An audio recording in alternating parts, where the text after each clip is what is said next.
How's it going, everybody? Marvel the Cross 316 back with another comic book flashback, and today we are looking at the giant size X-Men #1. This issue came out in May of 1975, and today we are looking at a brand new cast of superheroes today. These superheroes in modern times are received as just something that we already know, but in 1975, these superheroes here were brand new.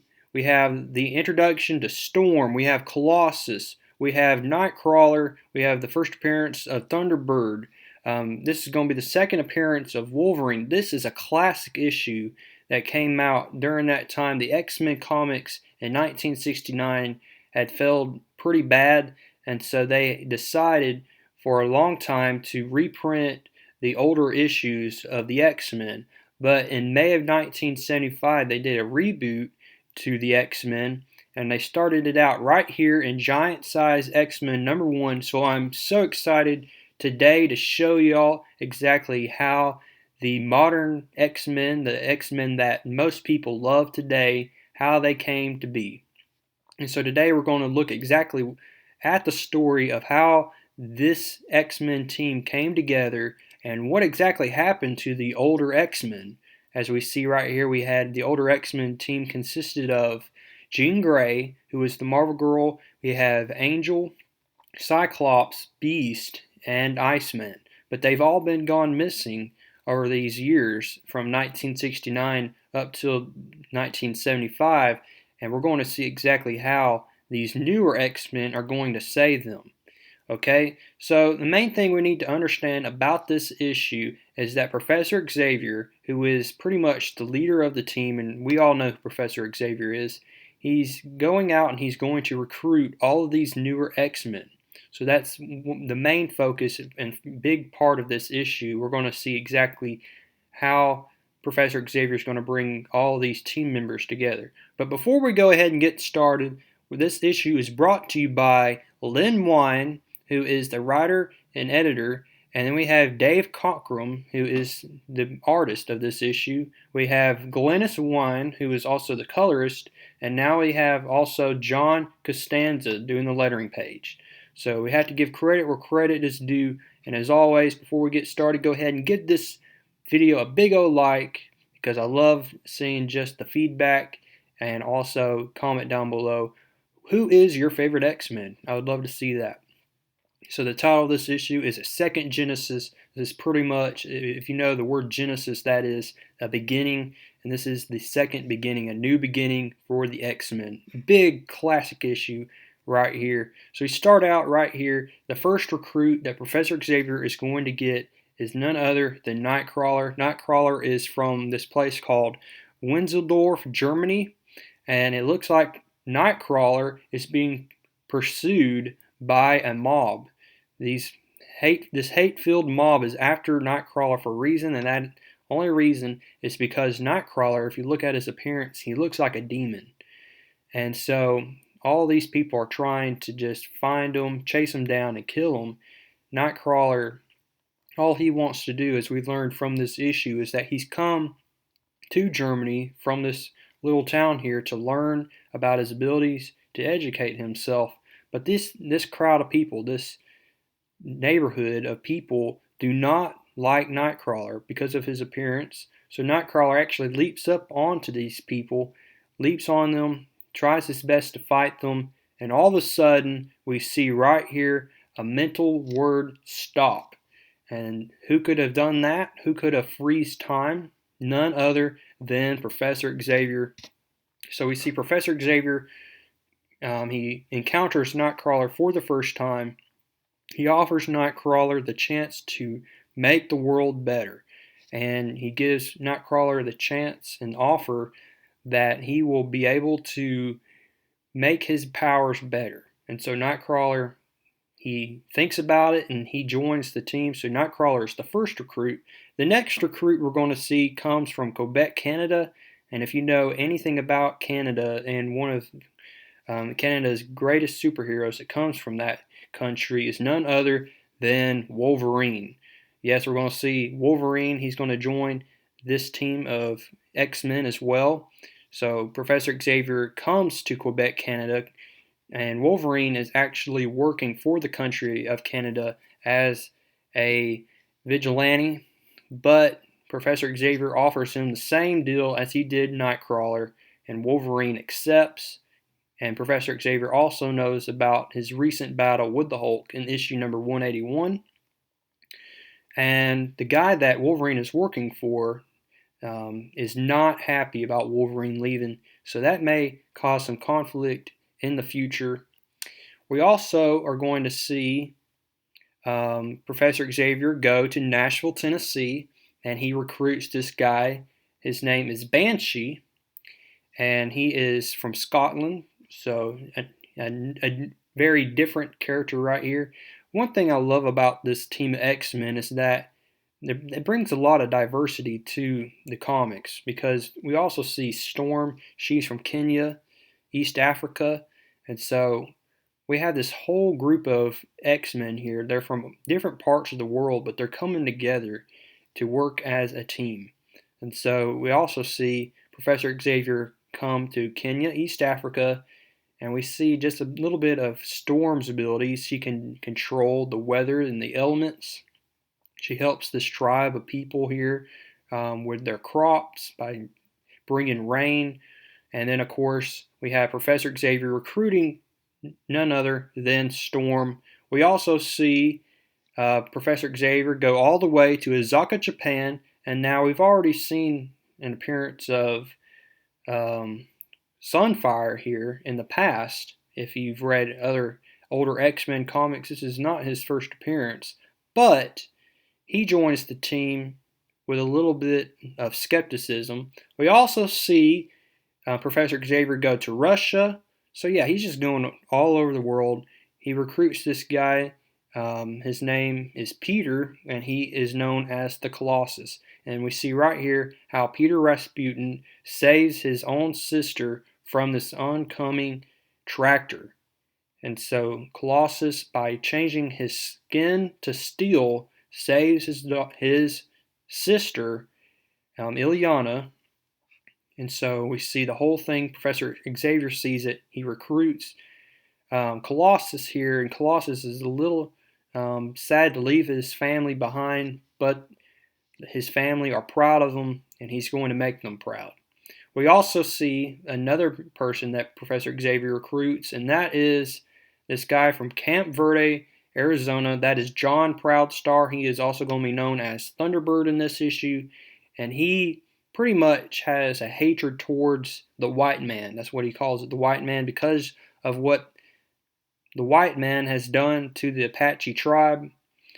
And so John Proudstar is probably going to be one of the most skeptical characters here, where he's not going to be trusting with the other members of his team.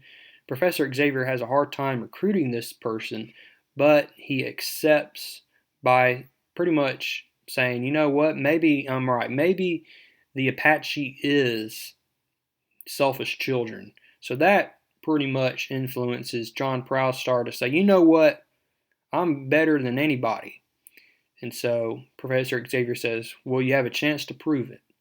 So then we're introduced to Chapter 2. We have all the new recruits here at the X Mansion, and they received their new costumes. Storm has her brand new costume, Colossus, Thunderbird. We have Nightcrawler, Banshee.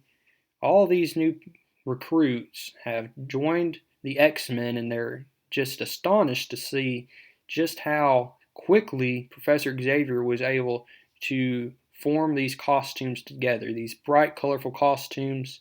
We also see a little bit of Sunfire here. He's another character, just like Thunderbird, a very hard-hearted person, and he doesn't really want to get along with these other X-Men, and he refuses, as we see later on, to join the team to save these other X-Men. We're also introduced to Cyclops here. We haven't seen Cyclops in a very long time, and so Cyclops is one of the original X-Men, and he's basically saying, look, it's very simple. We use Cerebro to locate all of you, and we've recruited you for a purpose. And so Cyclops gives a little bit of a flashback here to exactly what happened back then in 1969 when they were sent on their mission. Professor Xavier sent these original X-Men, including Lorna Dane, who is Polaris, and also Scott Summers' brother, Alex Summers, who is the Havoc. He sent Havoc, Polaris, Angel, Marvel Girl, and Iceman to go to this island called Krakoa because Professor Xavier had located a mutant on the island.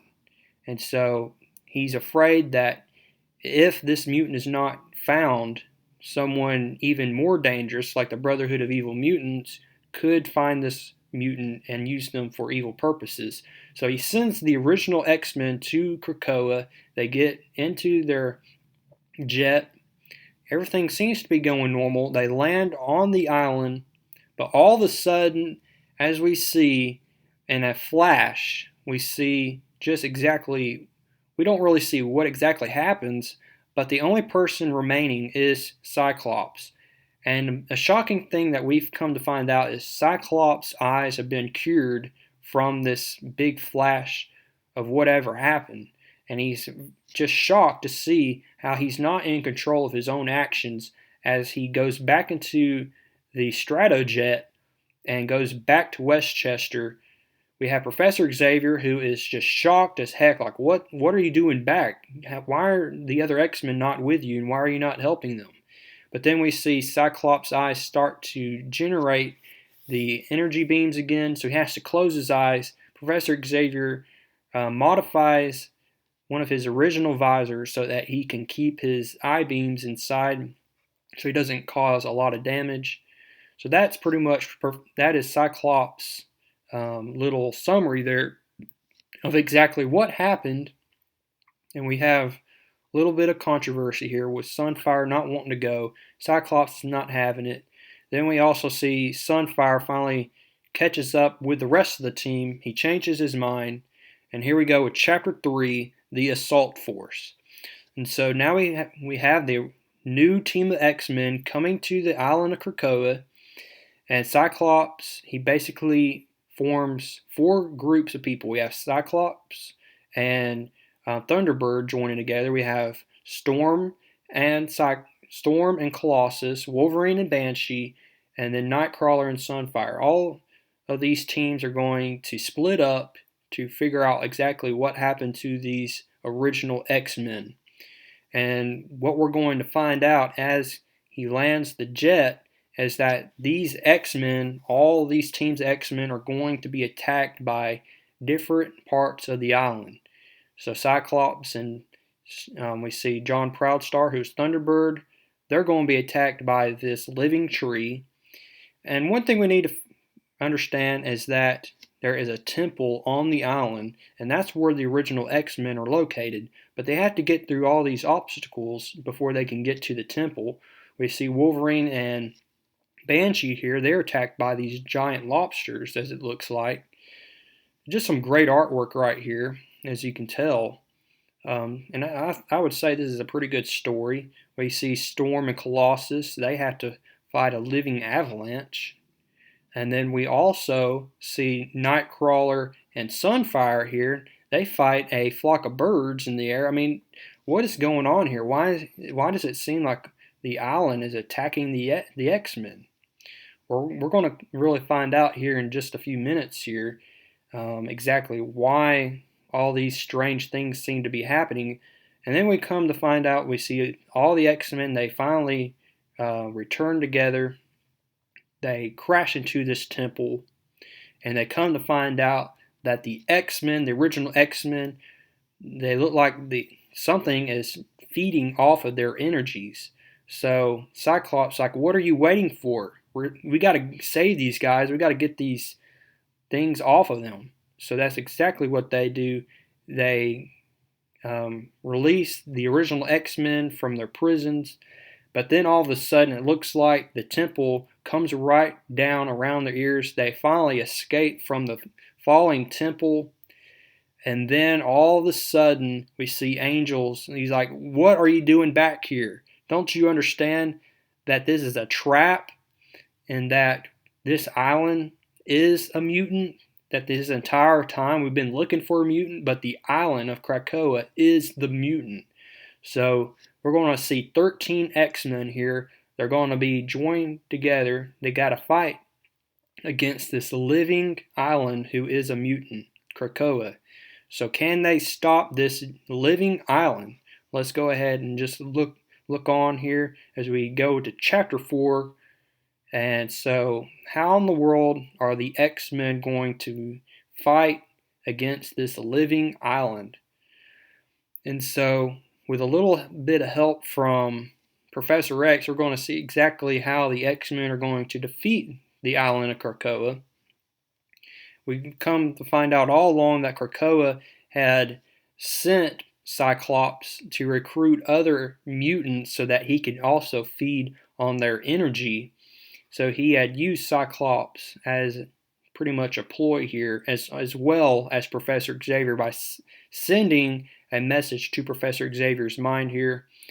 Just we see one big page right here, a beautiful splash page right here with all the X-Men fighting against this giant island. I mean, it doesn't get any better than this, folks. Awesome artwork once again. We see Professor Xavier. He's trying to fight this giant monster by using his mental powers, but it looks like it has a big strain on Professor Xavier, so that's going to cause Professor Xavier to lose the battle here. And one mutant in particular that's going to play a big part in defeating this big monster is Lorna Danes, who is the Polaris. She uses her magnetic powers, and what she's going to do basically is she's going to lift this entire island and throw it into space. I mean, that's a pretty powerful thing to do. And Alex Summers, who is also dating Lorna Danes, is very concerned about it. So we see just exactly how Professor Xavier he loses the battle here with Krakoa by having a big mental strain on him. And we also see Cyclops and Havoc here using their abilities together. They're going to shoot one giant beam right down 5 miles to the ocean floor through 4,000 miles of the Earth's ancient crust, and it causes Krakoa to like, what's happening? And so this is how Krakoa is going to begin to pretty much break up as an island, and it's going to dissolve. So now the X-Men are in need to get back to the Stratojet so that they can escape before they drown in the ocean, because Krakoa is now starting to fall apart. So we see Iceman here. He causes this big giant ice slab, like an iceberg, so that all the X-Men can stand on this iceberg so they don't drown. We also see the power of Polaris here. She lifts the entire island and, as I said, throws it into space. Cyclops is like, oh my gosh, now we got this big old whirlpool here, and it's causing this giant ice slab to go into the whirlpool. We got to do something. So he tells Iceman to throw an airtight ice dome over the raft. It causes all the X-Men to fall into the ocean. Cyclops uses his eye burst to cause them to come back up into air here. And finally, this is coming to the conclusion here. We have the Stratojet coming up, and then we have some of the X-Men. They're going to be able to get on the jet. Some are going to have to fly back to Westchester. But that is the conclusion to this great story. And now the biggest question of them all: what is Professor Xavier exactly going to do with these 13 X-Men? Can these 13 X-Men get together? As we see new X-Men, the older X-Men, can they get along together? We're going to find all of this out in issue number 94 of the X-Men. Hope to see you there. Until next time, keep reading comic books.